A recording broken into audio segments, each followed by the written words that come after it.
Welcome to the Buzz, guys. We are going to be talking today about parenting styles. With you is Candy, and I have Ashanti, and we have a new face among us, just filling in for the week. Yeah, because Aaron is gone. He Yeah. left us. Talking about he's on vacation. So it's Kadeem, your favorite host, What? and Ashanti. And Ashanti. we'll give her today because she gets showed out. We'll give her today. Just today. So I'll give you.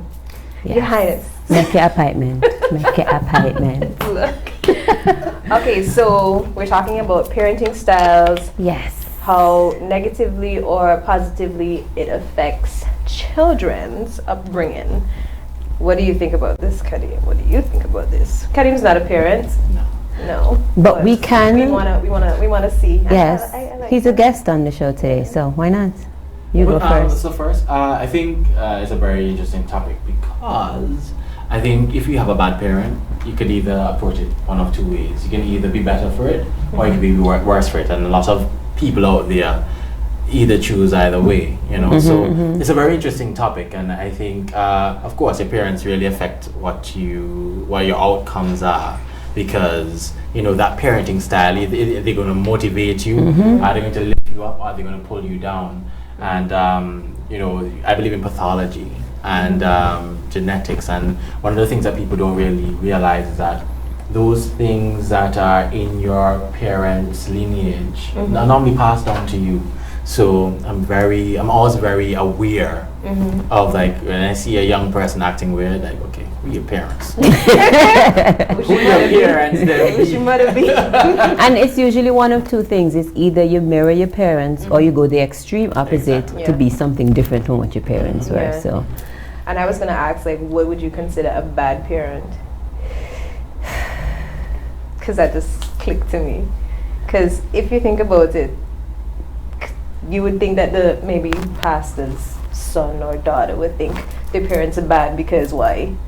They're trying to get them to live this life like theirs, and then you have, let's say, a physically abusive, verbally abusive, then we can then look and be like, okay, that's a bad parent. But then, children would probably not see anything wrong with them being abusive because they've known it's that the norm. all the time. It's the norm. So, I mean, we're live, guys, and of course, share the live. We love. Last week was the first time we did the live, and it was amazing. We loved your feedback. So we need you guys to give us the feedback, and Candy has it. Comments. Let us know how you're feeling. Let us know what you feel about the topics. What do you think good parenting styles are? Let us know. Yeah. Even if you want to shout out, we shout you out. Yeah, exactly. For me, I think in our Caribbean and Black culture, we have the most interesting childhood upbringing. And I like to use the word interesting because, y'all know the starts. It's not really bad parents, it's just bad parenting styles, really and truly. Because I don't think that somebody comes out and say, hey, I'm gonna F this kid up, So it's I just think it's just a matter of what you know and what you decide to pass on. Yeah, and I think now that I'm a parent, and we're gonna go to the next thing about our own upbringing. Now that I am a parent, I can understand that sometimes a parent is living their own life. Even if you have a child, they are separate from you. And sometimes you don't even realize that your decisions or choices in life can affect your child without even knowing it. And that is why it is necessary to both check yourself whenever you have children. Introspection. And I think the generation before us, and I love to talk about Generation Z, millennials, and the generation before, where, they came from the era of slavery. So they know physical abuse and oppression and all that. So now that I am a mother and I can see it so clear because my son is Generation Z and I'm millennial and mommy from that area, and then it's she trying to do to that generation what he used to do to us, and they're like, nah, it's not gonna work. We don't know this. My mommy don't treat me this way, so I don't know what this is. Even though we would look at it and be like, that's how they used to treat us, and we don't see something that wrong until the next generation say that this is horrible, we don't like this, I'm not standing for this. So, how was y'all upbringing? Okay. No. Oh, crap. Mom and dad. You were awesome. But, you was picking up your mommy. But you raised something that I wanted to touch on before we moved on, and that is what's a bad parent. Yeah. And I think that a parent that neglects their child, neglect is a problem, and abuse is a problem. And I think anything outside of the realm, because there was a big discussion sort of in another show I watched in America, and that was other people pulling you up on parenting in the streets. So let's say the example that was given was like, okay, this woman did not breastfeed her child because she had complications, and another woman walked up and she's like, oh, you don't breastfeed your child? How dare you? You're a bad parent. You need to breastfeed. So I think parenting is nuance. What is right for one child is not right for the other child. And I think that it's very easy to look at a parent and be like, what the hell are you doing? But I think there are clear things that sort of are no-nos. Like you see a parent in the supermarket, like just killing them, picking with blow, like kill them with blow. I'm like, Child Protective Services, where are you? Could you come over here? Becky. But I think you see a parent beating a child and you're like, oh, you're not cry? More blue you want? No, I beat them and tell them not to cry. Yeah. Those things bother me, So I think understanding what bad parenting is and what good parenting is, and what being and parents make mistakes as well, as you mentioned. And I think sometimes you just can't hold those mistakes to our parents because they just didn't know any better, because that's what they grew up knowing. They didn't really know any better. And I mean, who's teaching us to parent? True. But that raises a question that I had. Why aren't we teaching people to parent? The question is, where do we go to learn how to parent? I mean, yes, but the effort is not even that. I don't even think it's being considered for some people. Like, if it is that you require to learn and even be tested for a driver's license, and that's just to drive a car, why not for somebody, a person, why isn't it important for you to be trained on how to raise a person to be an adult? Because I feel like it's important. I think if we don't know how to do it properly, then how are we going to do it properly? Because everybody literally are just seeing what works. For me, I feel like you're just like us when we go into puberty. Do they really teach us? So then they feel like naturally we're supposed to know how to parent. Like, oh, this is just a natural way of things because, you have But I think that is something that we need to look into. It is. It's definitely... And that's why we're having this topic. Because I think, instinctual, I think there's some things that you learn, like nurturing, but some people don't know how to nurture, No. Exactly, but if you've never been taught how to nurture, if you've never received nurturing, then how do you know how to pass it on? Because just like in my upbringing, my mother was never somebody who was expressive in terms of how she felt. I've never heard my mother tell me that she loved me until I became an adult. And I think part of that was because I noticed that it didn't happen. I was uncomfortable telling people that I loved them after a while. But then I made it become a part of my everyday, my speech. So it's something that I tell my son all the time. It's something that I tell my friends all the time. It's something that I tell my family members. So at least. You love me,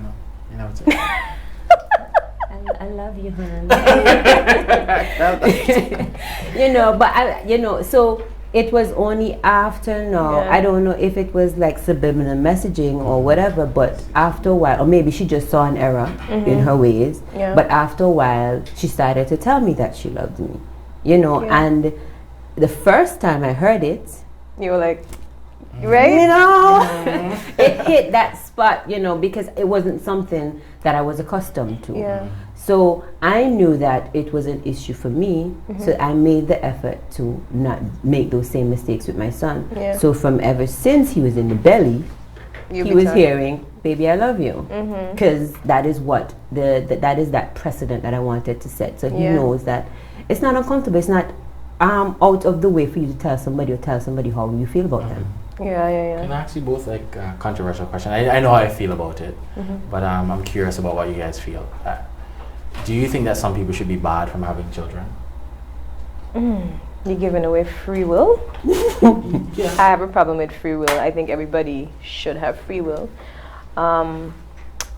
Even the bad, abusive parents, they have free will, because at the end of the day, all of us are born for a reason. Even if we were born into a family that was complete trash, we're all here for a purpose. And we're supposed to born into certain families regardless of how they treat you when you get out here. So, but I think that kind of goes back to what I said earlier when I said I think it should be a matter of education. Because sometimes you become a parent even without deciding to be a parent. Yeah. But I do feel like once that bridge is crossed, then the training necessary, especially during those earlier years, because that is when the actual development happens. That determines how the type of adult you become between those first set of years. So if there isn't that training, or you don't know how to handle the fragile innocence of a child during those years, then you're literally going to mess that child up when they become an adult. So I don't think that it's a case of them being barred. I just feel like, just like when you have to take a child every month to the clinic or whatever, when you go to the clinic, then it should be some type of educating happening where these parents are concerned what to look for, how to address emotional needs of the children, because that is one thing that I feel as Caribbean parents we miss the mark on a lot of the times. A child is crying, oh, don't worry, don't think about it, or pray about it, all of these different ways that we just dismiss emotions. I mean, this is a hot topic. So we're going to take a break, guys, and we're going to come right back, because we still got drop your comments in the meantime. Yes, please. Gotta go shopping? You have two options. Option 1, you can stop what you're doing. Drive to the store, get stuck in traffic, struggle to find parking, spend time shopping, not find what you're looking for. Wait in line forever, lug heavy bags to your car, and get back home a couple of hours later. And now you're tired. Option 2, download Allmart. Easily browse stores. Order online. Select pickup or delivery. And done. Phew! Which are you choosing?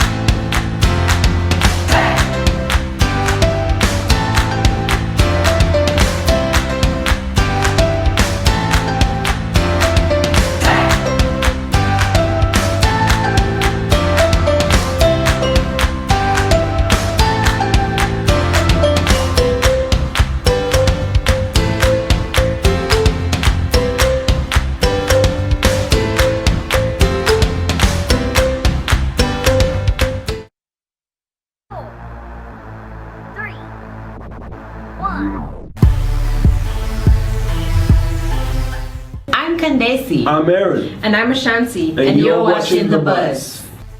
The Buzz Hot Button Issues is sponsored by Townhouse Mega Store.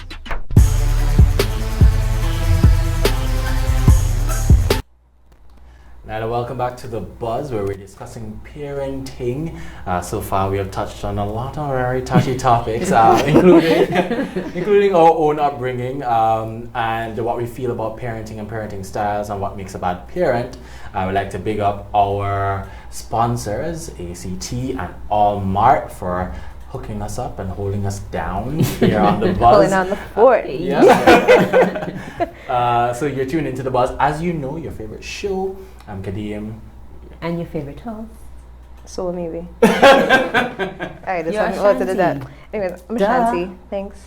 Yeah, no, I guess we're continuing along these lines, along the line of parenting. Yeah, so first of all, guys, follow, share. Yes. We're on Instagram So as Buzz Hot Button Issues on Facebook, and The Buzz TV Talk show. TV show. TV show. Sorry. The Buzz TV show. With 3 Z's. The Buzz TV show. Okay. Instagram. I'm just filling in. I'm sorry. You're doing a good job. We're trying. But yeah, so how important is discipline? Discipline is important. But what I feel is significant is knowing what works for whom. Because just like with everything, we all have different likes, dislikes, personalities, temperaments, all the rest of it. Just the same discipline would not work across the board. Just like if you have 3 kids, it might be 3 different discipline methods that you'd have to implement.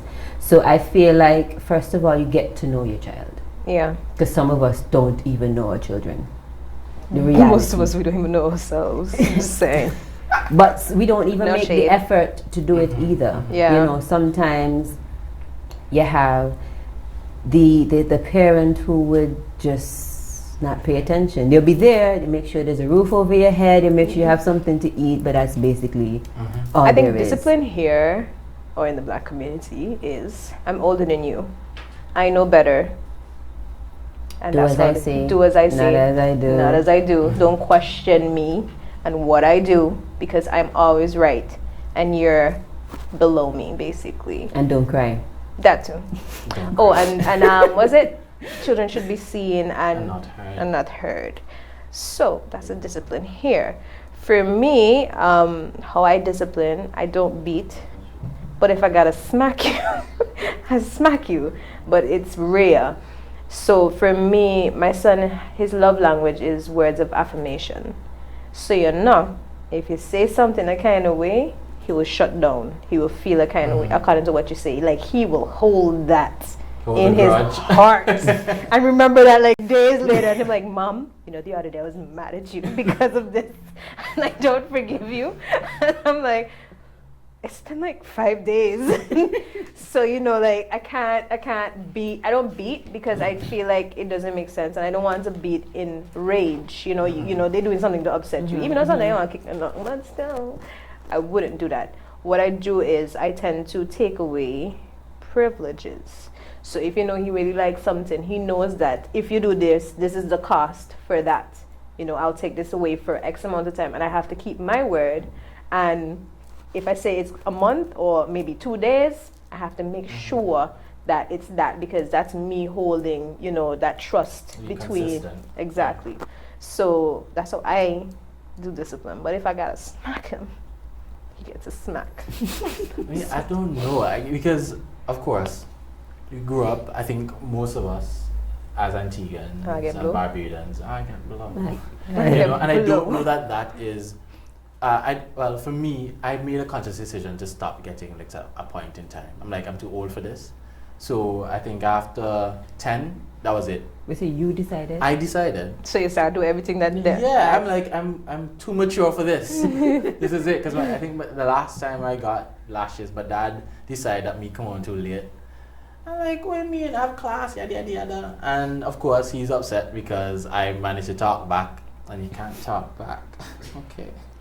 You never talk back, kids. I never get this. That's the part I never get. Yeah, so I was like, you know, after this day, no more. I will no more get licked. And that was it.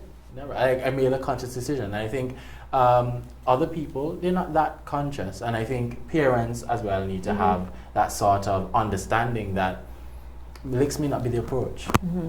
Grounding may not be the approach. You need to figure out what's wrong. And sometimes the parents are the wrong factor. Like they don't get that, okay, the child sees it another way. And the child's way is right. But because, as you said, my way is the only way, they don't allow that child to sort of have that development and have that say in that parent-child relationship, which is that wrong. leads to repression. And that repression normally comes out in adulthood. Oh yeah. So it just, this is why I feel like it's so important for us to know the right way to parent. Because you're not raising your child for you. You're raising your child to deal with everybody else. And what if everybody else cannot deal with your child? Yeah. You know, and that is where that disconnect happens. And you also have the aggression part of it, and that is if you're not able to get your voice heard. You find that those people normally lash out, they get angry quickly. So it all goes back to knowing how to do the right thing. Yeah. I was ignorant at one point, and I used to beat my son. And for me, it was a conscious decision, like, this is not even working. Yeah. Why am I doing this? You know, and then I started, I still haven't even figured it out yet, to be quite honest with you. I'm still trying to figure out ways how, because he's so nonchalant that taking away privileges and like, he just probably go play marbles. There's no satisfaction sometimes, you know. Yeah. But sometimes the simplest things is just having a conversation with him, and it turns around the habit. Yeah. Because whenever I speak to him, I don't just say, hey, I don't want you to do this. I tell him why I don't want him to do it. I let him know if there are repercussions. So at least at the end of the day, if he does decide to do it, it's a choice that he makes. And I let him know every choice that you make, it has repercussions, whether those are good repercussions or bad repercussions. Every choice you make does. So whenever he does something, like when school started, I had to take away his PlayStation. Just today, he asked me for it. I'm like, the agreement was October 31st. Facts. October 31st. You're wicked, Jack. October 31st, and we can get it again, but you have to earn it. Yeah. So I need, because when school first started, I used to have to play hide and seek to find his homework. Oh my God, don't talk about this. Because he write it in different books, writing it in the middle of the book. At least he wrote it. Wrong subject in the wrong. So it was just this game that I had to be playing to try to figure out. I'm like, okay, I'm not into this. I took up the PlayStation. For the last few weeks, he's been coming home and doing his homework. No issues. I didn't have to ask. I don't have to find out whether or not you're telling me the right information, you know, all of that thing.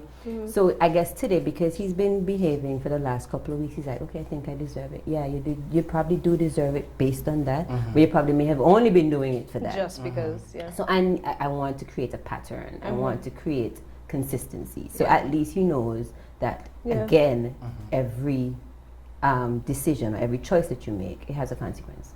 Okay. So how do you think parenting affects a child's upbringing, socializing? What do you think? Well, you know, we've heard those horror stories where children are held in cages by their parents, and they're locked in rooms and they're not allowed to socialize, and how they sort of grow up being emotionally stunted. I think while that's an extreme, we have seen like those things sort of play out in, I'm sure, like we all have friends that you're like, your parents just skipped parenting school altogether. Like there was no instinct there for parenting. So they don't know how to interact. They don't know how to play well with others, you know. And even then, like you see how parents deal with children, and you're like, I feel real sorry for you, because they don't have a chance to be kids. They don't have a chance to flourish and develop.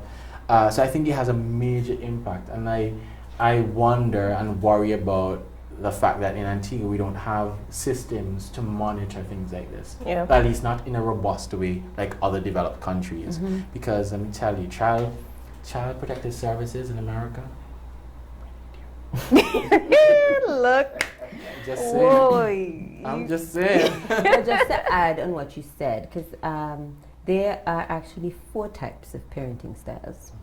There's authoritative, authoritarian, permissive, and uninvolved. So I'm going to break them down just for a bit, just to give you some background on what you said.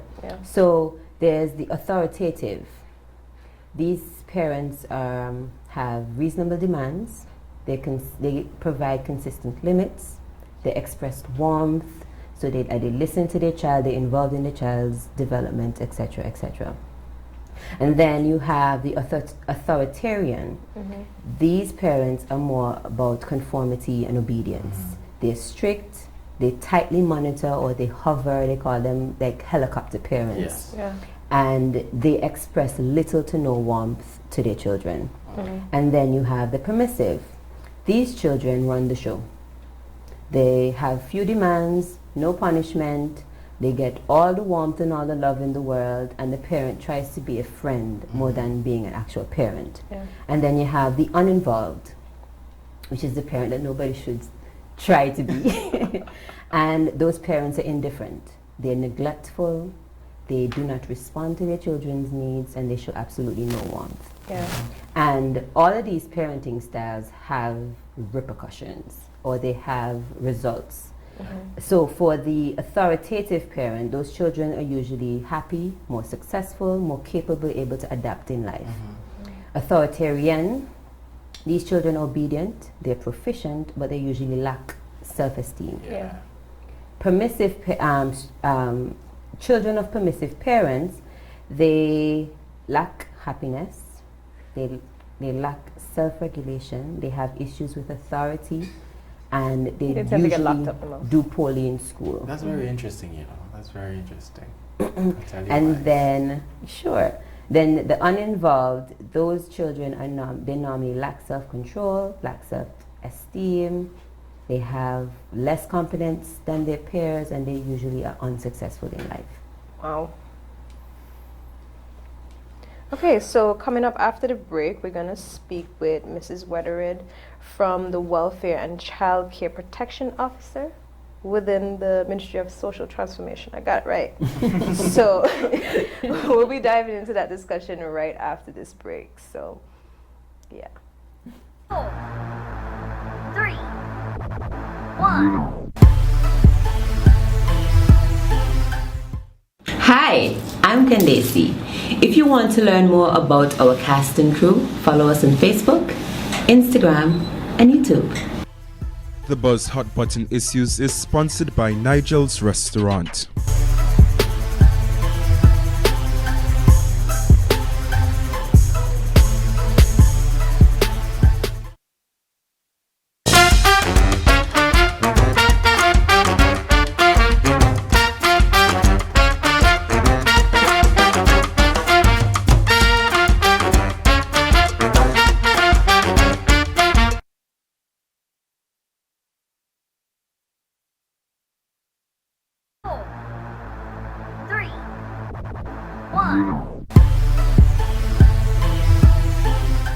I'm Candace. I'm Aaron. And I'm Ashanti. And you're watching The Buzz. The Buzz Hot Button Issues is sponsored by Townhouse Mega Store.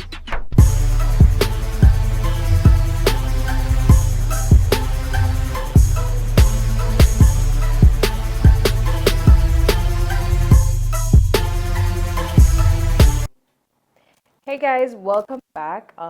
Welcome back to The Buzz. I'm Ashanti, and we've been talking about parenting styles, and tonight we have an amazing guest. Her name is Mrs. Weatherid, and she's from, we said family, what's the right one?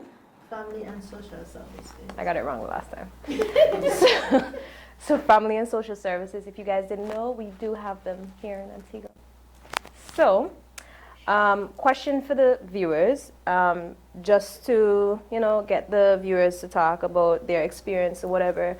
How has parenting style changed from your grandparents' time to now?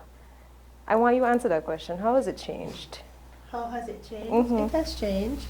So, let's hear your story. Whereas it was the accepted norm at the time to beat your children with basically anything. It's not the acceptable norm anymore. The pot spoon. That is no longer accepted. Okay, spanking is permitted but Yeah. not excessive. Okay, And whereas children had no rights then, they now have rights. that's good to know.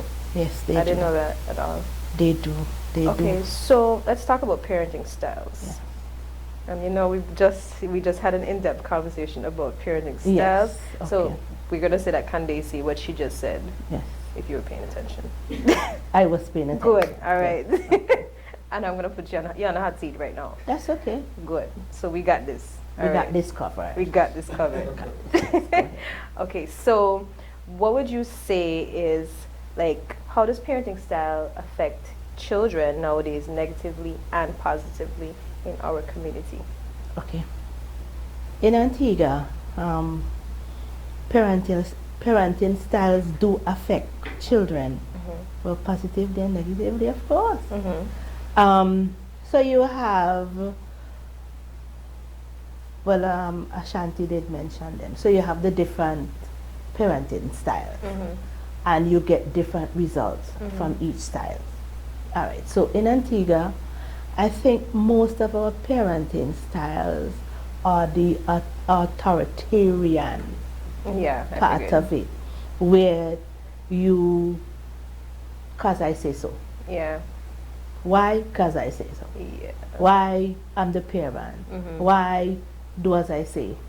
Don't question me. No questions Don't asked. question me. We do have some of the authoritative, because we do have some homes where children are allowed to speak, children, their rights are acknowledged, and they do well in school generally. So not only is the style of parenting affects the child, but that also affects their socialization. Okay. So in other words, if I am accustomed to being beaten with a pot spoon as a parent, as a child growing up, of course I'm going to beat my children with a pot spoon. Yeah. Okay? Yeah. Unless I am a parent who would have decided this is not what I want for my children. And then I will change my style. Yeah. Depends on my personality. But of course, there will still be some traits of what would have happened to me in my parenting style. Okay? So you still have those who is of the pot spoon method. You have those who are now less rigid. Yeah. Okay? So you are allowed to speak, you can share your views. And what I find in society, persons are not very accepting of the fact that children have a voice and they can speak. So so I give you an example. I would say to my children, you have a right to speak and to voice your opinion as long as it is done. It is being done respectfully. Yeah. And so my children would go out, and when they go to functions, they will speak. But people see them as being rude. They even do that to adults, so. You understand? But they have a voice. They should be able to share how they feel. Yeah. They are human beings. Yeah, I'm glad that you said that, because as an adult, we still go through that, where you can't say what you truly feel, or you're afraid to step on somebody's toes, because people nowadays just can't accept you just being you. And it's crazy. I don't understand it. So it's funny that you said that, and I'm going to go off of the next question, where do you think that parenting styles do affect how a children, or let's say the environment, does it affect a child's upbringing as well? It does. It does. Okay.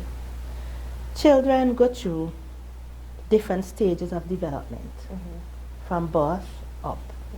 All right.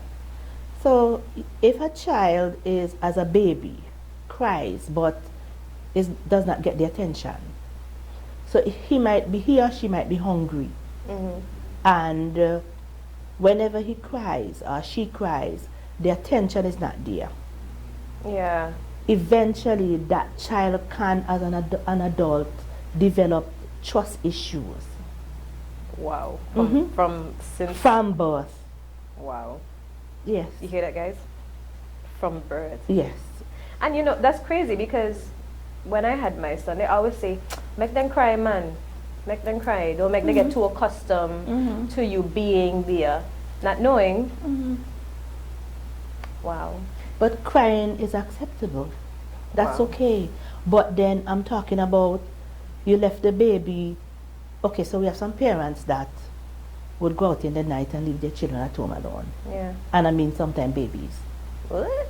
Yes, you better believe it. What? So if that baby gets up and he's wet, he probably has an feces, he needs to be changed, he's hungry, and all that. If this is a regular thing, eventually it affects that child from birth. Wow. Yes. You make me want to know stories after And this. if it's not fixed, Yeah.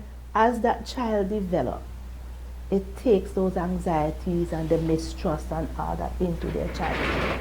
They may not socialize well in school, so they might be alone, they might become loners.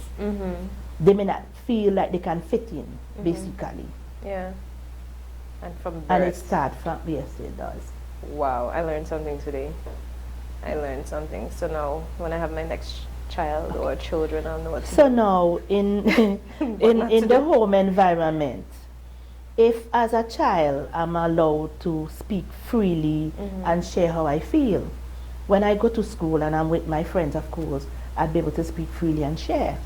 If at home I'm told, like, you can't speak freely, you are, and all these rigid rules, like, for example, your parent might be of a military background, then that child might respond differently Yeah.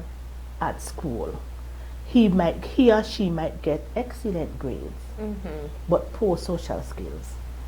Okay. I'm glad you touched that, because I have another question for you. Go ahead. How do you know when a child is going through a change in like a behavioral phase or not? Because, you know, some people would think that their child is just a little over the top. And how do they know, like, okay, like a change in them to then be like, okay, something's up? Okay. If I'm a teacher and I have a child who is normally very quiet and then all of a sudden becomes very talkative, I'm like, Something up. what's happening here? Because this child is normally very quiet. Okay? Or if I have a child that is very active, participates in everything in class and very outgoing, and then I realize this child is coming and he or she is no longer that person that they used to be, Yeah. then I realize that they are not as clean as they used to be. In other words, their hair might not be combed normal, how it is used to be. They might become very withdrawn. Yeah. You might find that they now become a loner, whereas they weren't before. Their grades may have dropped. It tells you as a teacher that there's changes taking place. And then what would like the teacher do? Because, I mean, let's say as a parent, and you know, you see them every day. It just, As a parent, yeah. you're supposed to be in tune with your children. Okay. So if you observe certain behaviors within your children, you might not have a relationship with them that you could, you know, ask, well, exactly what's going on here, you know, what is happening, I've seen these changes. You may not. You probably now would have to go speak to the teacher. Okay. And say, well, I've seen these changes, I'm trying to figure out what is going on. You understand? Yeah. Some teachers may ask the children, you know, well, I've seen this behavior, or they may refer them to the school counselors, Yeah. or, you know, but the behaviors will become obvious once something is happening. Okay. And in your experience, and how long have you been doing this? Before we spin off on this question. 10, going on 11 years. Okay. Given your experience, what is the most common 12 years. 12 years, okay. Yes. What's the most common reason that you've seen in many cases for children's behavior to change? Abuse. What kind of abuse? Does it matter? All of it. Oh. Physical. I think the most apparent is about sexual, like sexual abuse. But children behaviors change. The common factor, the most common factor, I should say, would be a result of abuse or a traumatic event that might have taken place. Yeah. So, for example, a father might have gone to prison, a mother might have died, a grandmother might have died, a rape, a molestation, a parent changing behavior in terms of whereas that parent was probably had a better relationship, had a good relationship with their children. Mm-hmm. Something may have happened in that parent life, causing them to change how they relate to their children. Yeah. Then the children start. Yeah. Okay.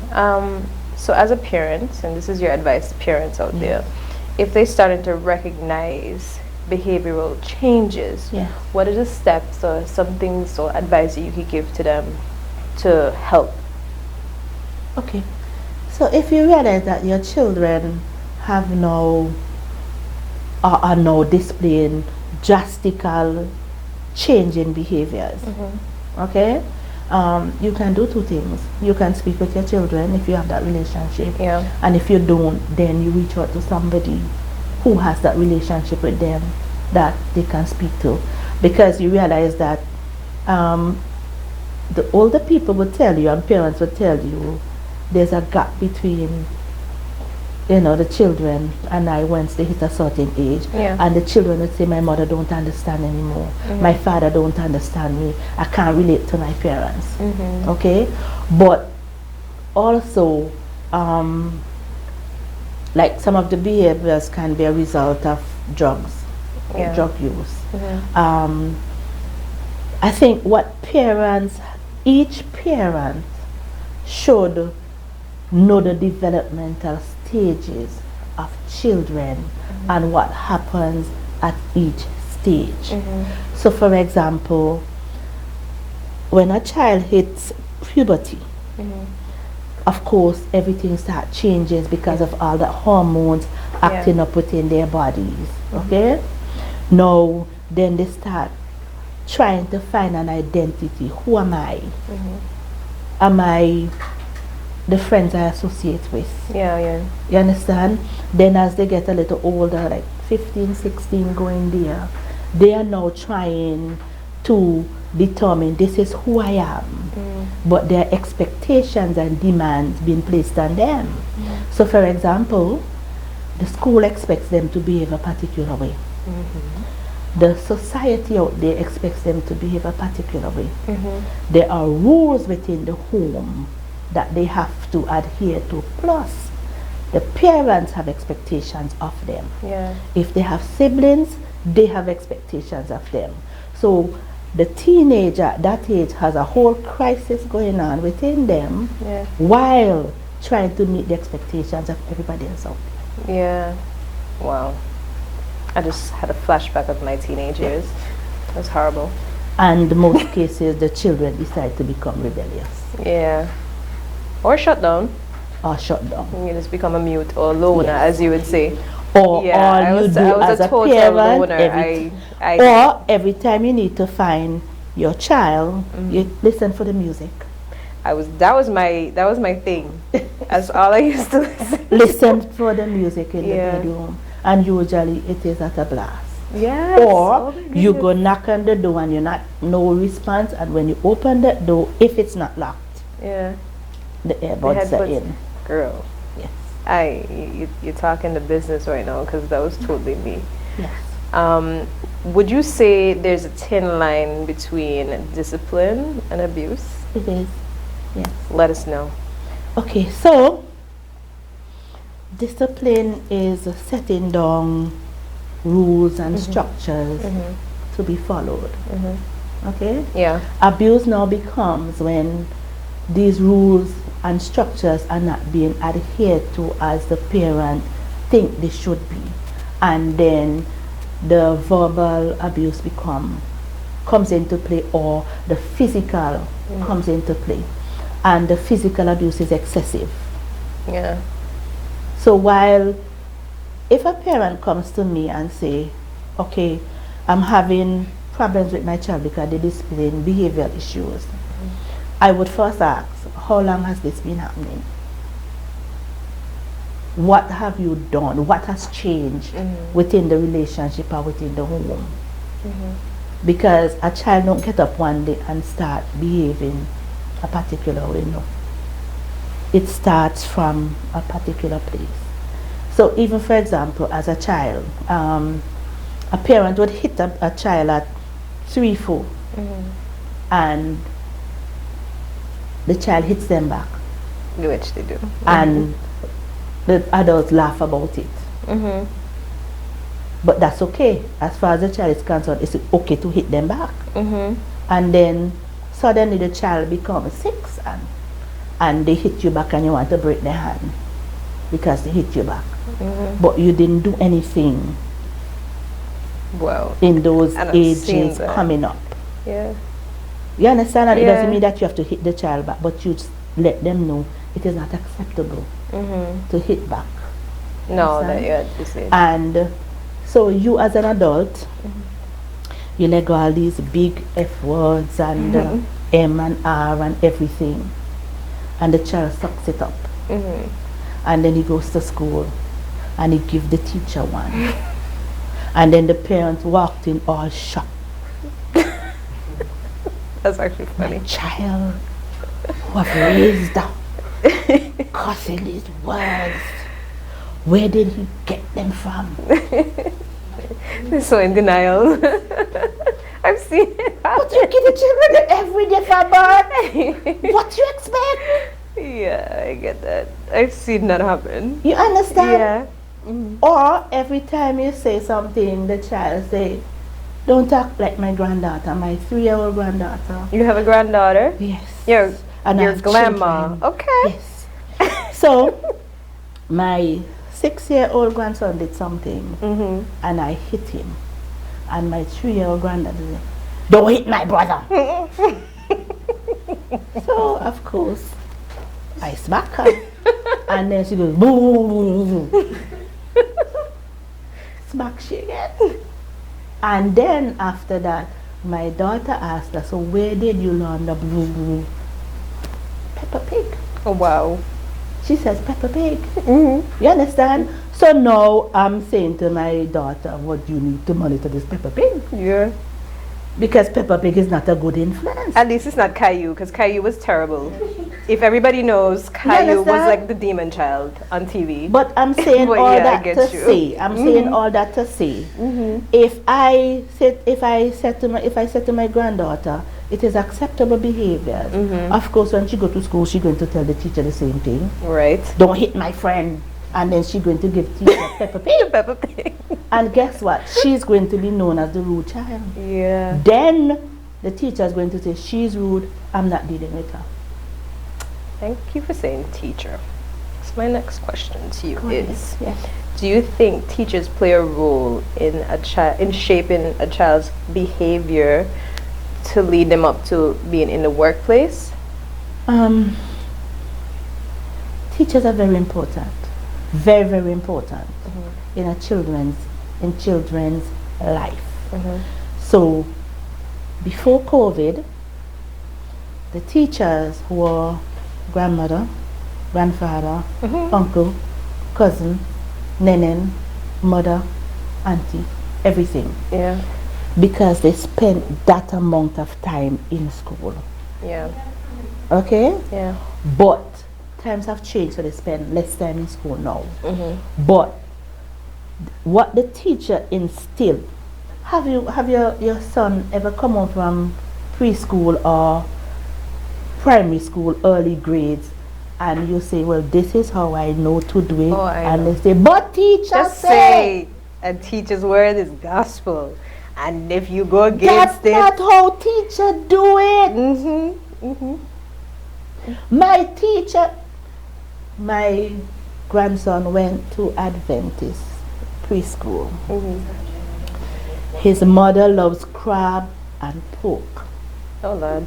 And my grandson would say, teacher say not to eat pork and not to eat crab. So to this day, you can't get him to eat pork and crab. And I'm saying that to say that is how influential Yeah. teachers are on children's life. That's the impact they have on children's life. So a teacher can break or make a child. Yes.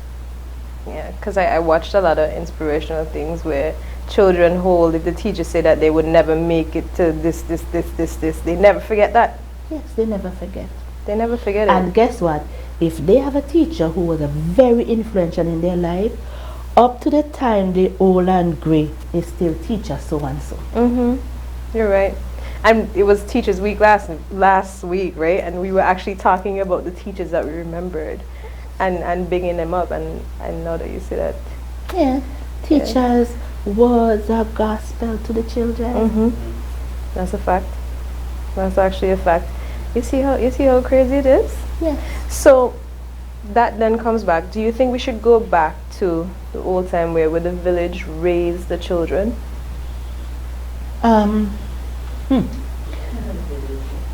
The village at that time was a different village. Okay? Yes. So it was a village where, so for example, give you an example. Yeah. I grew up where my father was an alcoholic. And he was abusive to my mother, never to us as children. Okay? But I have never heard my neighbors talk about that abuse. As a matter of fact, I did not know until when I hit a certain age. Then I realized what was happening. Okay? The village now, if that is happening, I'm sure the children are going to be aware. Your boy, you don't know your father, this, your mama. That is true. Not only that, you as a child growing up, everybody knew each other. So for example, if my children are going down the road and the neighbor saw them and I'm not home, the neighbor say go home, they had to go home. Now if the neighbor say to the children, go back home, your parents are not there, where the F you tell me? Ah, yeah. You know me mama, you know me papa. You understand? Yeah. And guess what? If I decide I'm going to spank them, when the parents come home, might be a gun at my door. Where did they say knock my picnic for? Yeah. This is the neighborhood that we live in. And not only that, no, the neighbors don't know each other. Yeah. So I don't think the village now can Yeah. raise the children because the whole environment is different. Yeah. So now we have to do it at home more, focus Yes. on it more. Okay. So the ministry, how do they assist families? I mean, I don't think a lot of people even know y'all exist, but what do you guys really do for Okay. families out there and the Alright. children? So I am a welfare officer.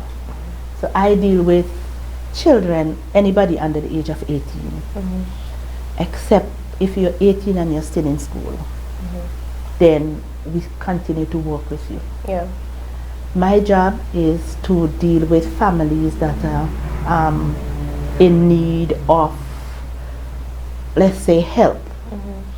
So if I have a child who is brought in, whether from the school or the police or the home, because they're displaying behavioral issues, my job is to work with that child and the parents so that there can be unity again within the home. So we work with the children, we work with the parents, we work with families. So we provide counseling, we provide some kind of assistance in terms of food for parents who really need. It's not a lot.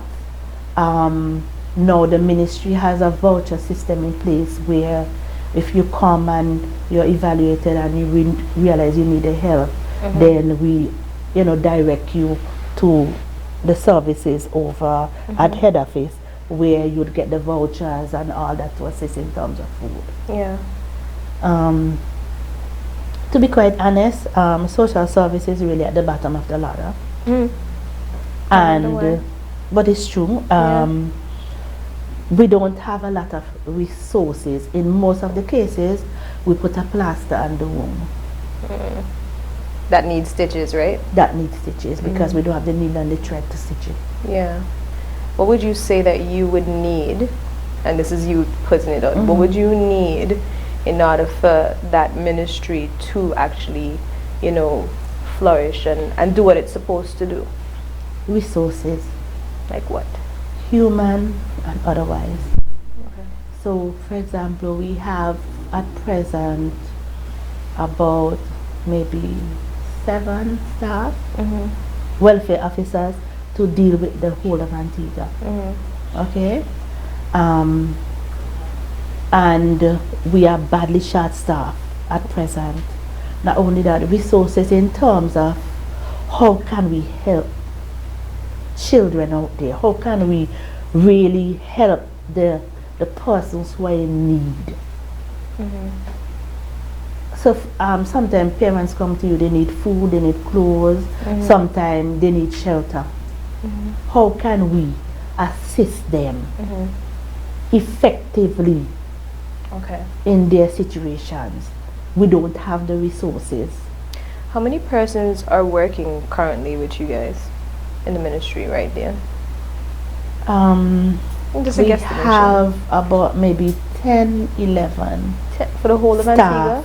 Yes, and out of that we have maybe 2 that is clerical, 3, 4 persons that there are 2 receptionists, there's a senior clerk and I think a junior clerk. And then we have about 6 or 7 welfare officers who actually deal in childcare and protection. But you have to understand that our jobs include writing reports for the court, both high court and family court, in terms of maintenance issues and custody issues. We also work with the police, we work with basically everybody. We have to do home visits, so we go out in the field. It's a whole lot that we do. Yeah. Do you guys, take in volunteers? Or is it something that it's too sensitive for you guys to have volunteers? We can do it volunteers, but it depends on the level at which, sometimes we have interns, like persons who are studying social work and that kind of thing, and they would come in and work with us for periods of time. But while we would have volunteers, I believe it would probably volunteers who probably with degrees in our backgrounds in psychology and social work, who understand the nature of our business, because it's a lot of secrecy and confidentiality within the workplace, and we would want to have persons who understand and respect that. I mean, respecting humans basically and their situation. And that it doesn't matter what, you can really go outside and talk about. Okay, I have a personal question for you before we wrap up. What was the reason why you decided to take this career on? Become a social worker? I don't know if it was my childhood, but I remember as a child that when I go to school, if you didn't have food, I'll take you home and my mother will feed you. So on weekends, there will be a bunch of children at my house. We will go to the mountains together. We will bring back stuff home. We will cook. We will eat. My mother used to cook. So a lot of children would be at our homes. If she baked the first pan of bread or whatever comes out, the children, my mother would feed the neighborhood. And I think that was handed down to me. So I, as an adult, I would cook food and call people and give them. My children would tell me I give away everything. You understand? So I think that's part of it, plus my background in terms of my father being an alcoholic. And then I remember when I was trying, I felt this was a field where God wanted me in. And I remember as I was seeking Him as to where I should go, I went to Dominica and I met a friend, somebody I met, and we became very close friends. And I remember after I was seeking God, I got a call from her, said she had to leave the island. So I invited her and she came. And when she came, this was somebody who was abused sexually from about the age of 3. Wow. By church members, by family members, a whole lot. And I remember when she came to my house, she didn't sleep in the night. So I'd have to walk her up and down the street while she talks. And she would tell you she's going to kill herself, and she could tell you how she's going to do it. She would tell you how long it would take anybody to find her body and all that. And I took that as confirmation that this is where God wanted me to go. Yeah. And that is why I got into this field, basically. Well, thank you for sharing that. And guys, for those who've been on, and I know this is a very, I'm a sensitive one. You know, we're speaking about childhood, child services here in Antigua, and we're at Mrs. Weatherid. We touched so much. We did, and even though you were kind of falling asleep, we're not calling you out. Before you came. Yes. And we're very grateful to have you on the show, and I like that you touched on, even though I want to go deeper, but Well, I can't answer you. I'm actually so into secrecy. I know, not there's people some things business, like, but more so like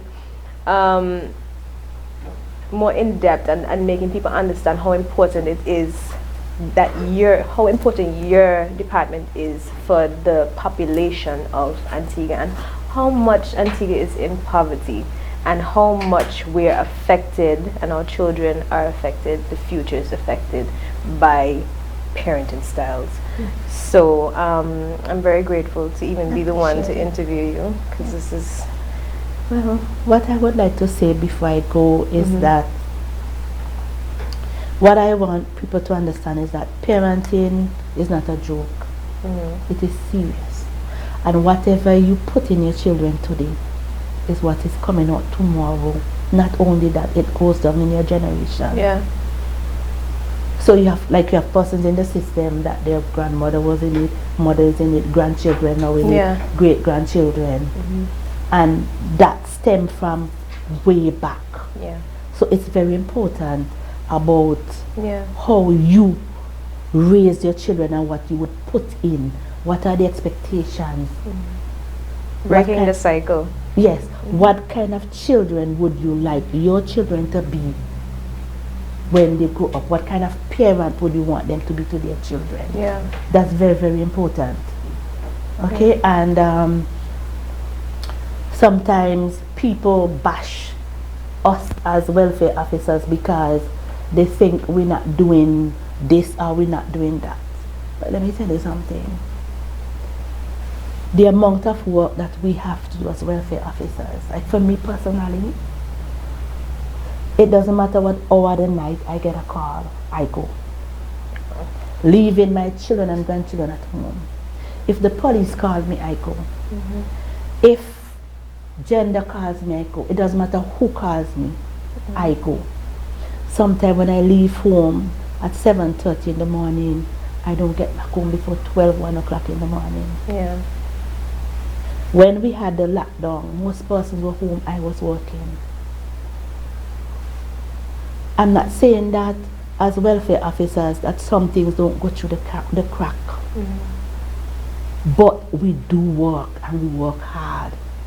And sometimes something might go wrong, and without even people understanding what we are dealing with, they bash us, and it's not right. Yeah. So you definitely need a big appreciation and a big up. No. You need it. No. I feel like Listen, where I get my appreciation from. your hat. No. Where? When I help a child and that child smiles. So for example, I had a child there was a parent who had 4 children, and I couldn't place the little boy. And every time I go back to that home, he will watch me with these eyes like accusing, why you leave me here? When I eventually placed him with a family, 2 weeks after he was placed, when I went back to the foster parent to ask about the child, she had a whole album of this child. That felt like I just won $1 million. And that is where I get my satisfaction from. If I could help one child, I go home happy. So even if people bash me, it's not important, that's all right. If you say thank you, I appreciate it. But I get satisfaction personally from helping children and families. That's where I get my satisfaction from. I understand. I love what I do. I enjoy what I do. So once I would have made an impact on one child and one family, I could. That's what you call purpose, fulfillment. That's what you call it. Well, thank you so much. And Thanks for having me. guys that are on, we're gonna take a break and we're gonna want you to leave your comments and anything, and we're gonna come back to that. Candy and Kadeem is gonna come back, so stay tuned. I get to go home? Yes. I won't have you hostage. Thank you. 3, 1. I'm Candace. I'm Aaron. And I'm Ashanti. And you're watching The Buzz. The Buzz Hot Button Issues is sponsored by Townhouse Mega Store.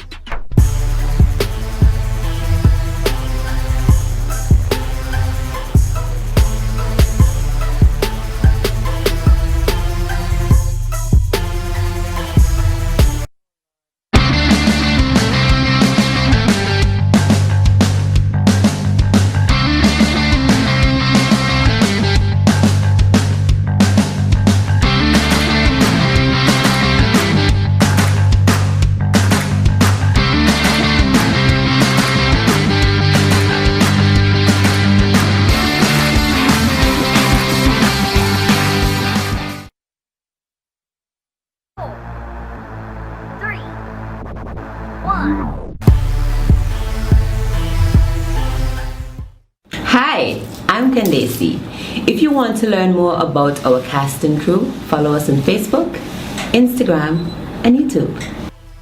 The Buzz Hot Button Issues is sponsored by Nigel's Restaurant.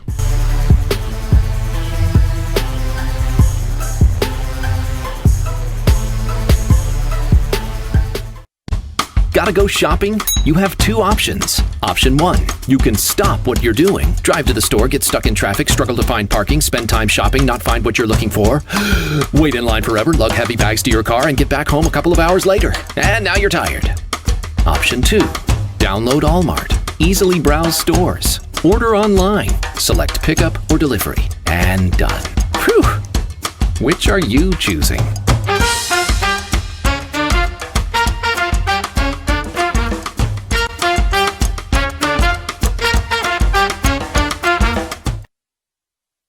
Welcome back to The Buzz, guys. It's your favorite host, Candy. Girl. And Kadeem and I are back. We're going to have a little chit-chat with Ashanti about that interview, though. Whew. That was so eye-opening. Heavy. Extremely eye-opening.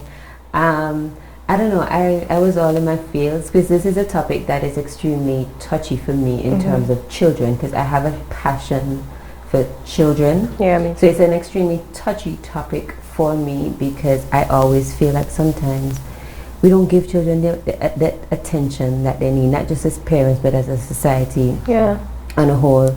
I grew up in a household where we were always the village. I know she was speaking to neighbors not being what they used to be, but I don't have that issue where I live. Our neighbors, we get along. So a neighbor can run down the street and, hey, the children are there in the house, I'll be back. Or you can send the children over to the neighbors, I'll be back in a few.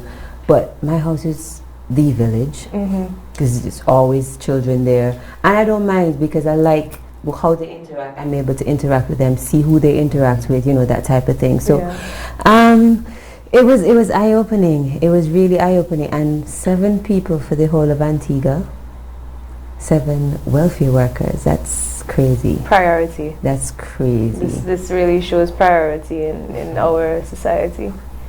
But what do you think about it? I thought it was eye-opening as well, especially as it relates to how children react to different forms of abuse. And she mentioned, sexual abuse is like that's one thing that you can really see a difference in how a child acts. And I think quite often you think, oh, childhood, why are they so weird? A lot of the times there's something behind of it. And I think if we take the time to sort of figure it out and pay attention, and sometimes even you mentioned teachers and the impact teachers have.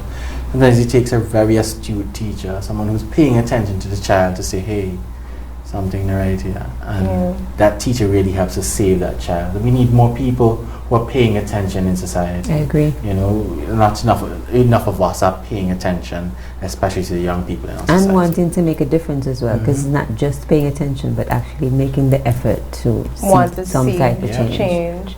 I think, I mean, I had hope in our generation. I still have hope in our generation to actually The paradigm is change. shifting. It's shifting. It is somewhat. So, I mean, I feel eventually we'll get there, because, I mean, it didn't happen overnight, so it's going to take a while for us to get back there. Yeah, so I have the tablet in my hand, so I'm gonna dive right into comments. Thank you guys for tuning in.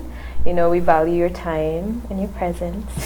I think I see Danya Aska. She said, as a child, my mom was not the type to educate me on certain things. And I know a lot of us, I don't know if you Have as similar well, experiences, I have yes. the same experience. My parents were like hands-on, like oversharing sort of parents. I didn't want to know. You were like, oh, this is weird. Lania Shireen said there's no sense of community anymore. And I agree. Well, you're privileged in this case. But Well, you see, I kind of created that environment because when I was almost the last person to move into the area, and I made it my business to say hi. I made it my business to form some type of rapport with the neighbors, because I know how important it is, you know. So, and I also wanted to know who my son is going to be around and who he's going to be interacting with. I mean, if you don't get to know your neighbors, how are you going to know that? Somebody was even asking, I wish we had this question while she was here, Mrs. Wetherwood. Nani asked, what are the requirements for becoming a welfare officer? So that would have been necessary, since they're so, you know, but I think it takes real heart to even you have do that. You have to want to do it, first of all, and like she said, have some type of background in psychology or social work to actually be able to lend a hand, really and truly.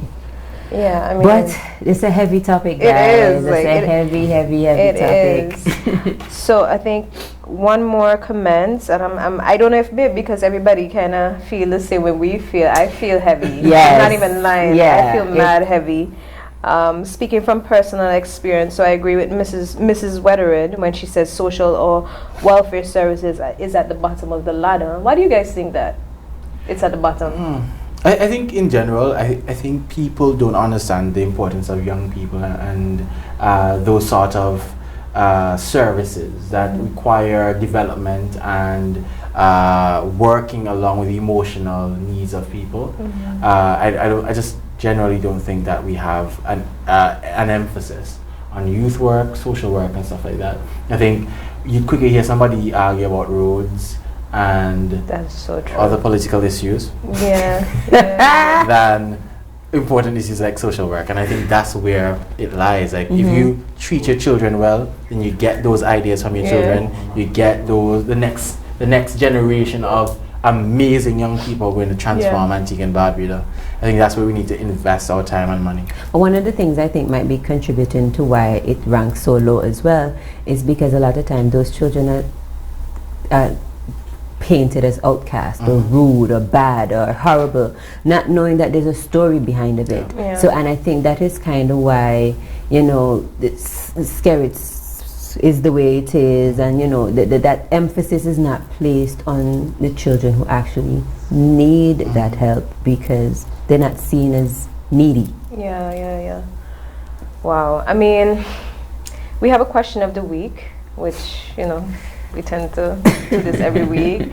Has discipline gone too far in 2020? What else? We have social media beatings and punishments. You know, how has it changed? Has it changed? I don't think the punishment has changed. I just think that we have social media now. I think that's what's really it is, because if you're not usually like that, you won't behave like that. But it's there, but you feel that putting it on social media punishes the child, not realizing you're just making a big mess of it. I don't know. I think sometimes it's warranted. Sometimes. So for instance, there are cases where a child, and maybe I may be totally wrong with this, I'm not a parenting guru, I'm not a parent at all, but there are times when a child would post salacious things on social media, and a parent would do their best to say, hey, that's not what's right, and they still continue. Parent go live on their profile like, hey, this is a 15-year-old child. She is not allowed to do this. If you see this, call me. You That know? I can understand. So I But it's the appreciate that. beatings that I'm talking about, where Yeah. you just take the beatings to social media just because. I mean, the beating is already punishment enough, and Yeah. sometimes that, I don't know if it's because it's social media why it just goes overboard, or if that's the norm. But whatever it is, I don't think that's Sometimes punishment. like you're beating a child to get other people's sort of approval, which Yeah. is ridiculous. Yeah. I agree. At the end of the day, I just think that children can't be what they can't see. So whatever it is that you think or want your child to become in terms of as a person, an individual, that's the person you need to emulate, because they see us from the minute the child comes out of the womb, they are programmed to learn. Yeah. So everything that comes after that, they're absorbing, even when we don't think that they are. So I think it's just important for us to be that example. If we want emotionally intelligent children, then we need to learn how to be emotionally intelligent. Yeah, you know, so that we type can of then thing. teach it. Yeah. Exactly. Okay. So highlights of the week for you guys. I could say my highlight was my birthday was Monday. Hey, Yes. how was it though? It was pretty good. I was fed and I slept. You had to mention food, didn't you? Yes. Because I love food. And what about that new flavor of cake? Flicks here because nobody else got me cake. Oh dear. Wow. Anyway, guys, the highlights for your favorite host.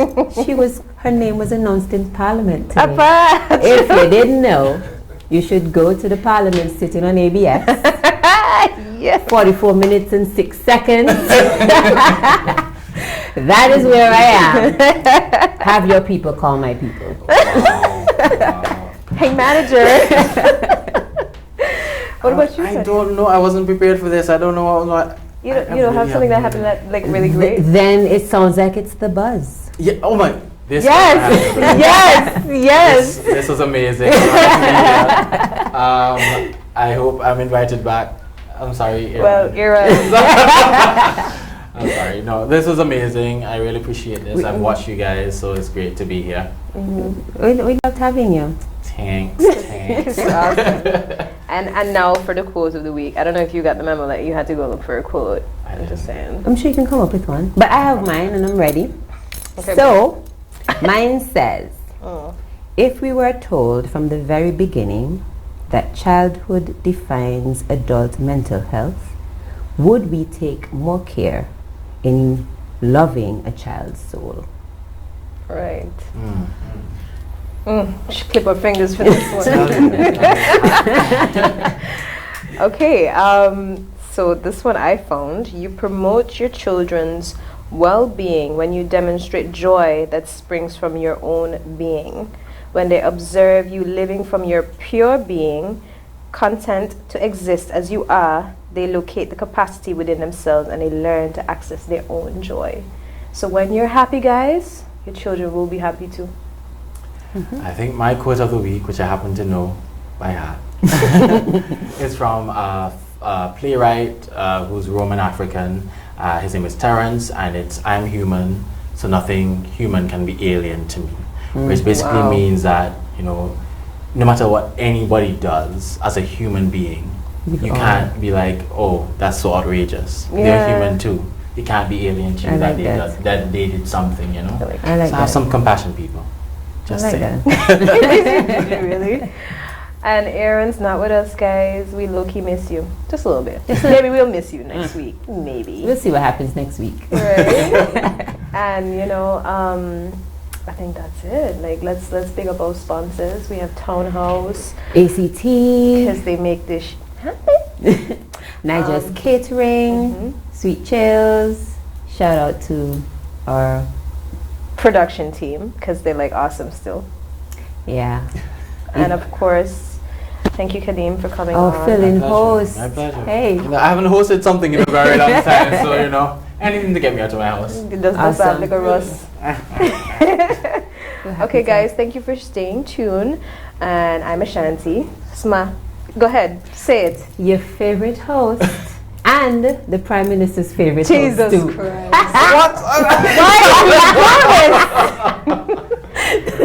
Thank you so much, and we'll see you guys next week. Bye. Bye.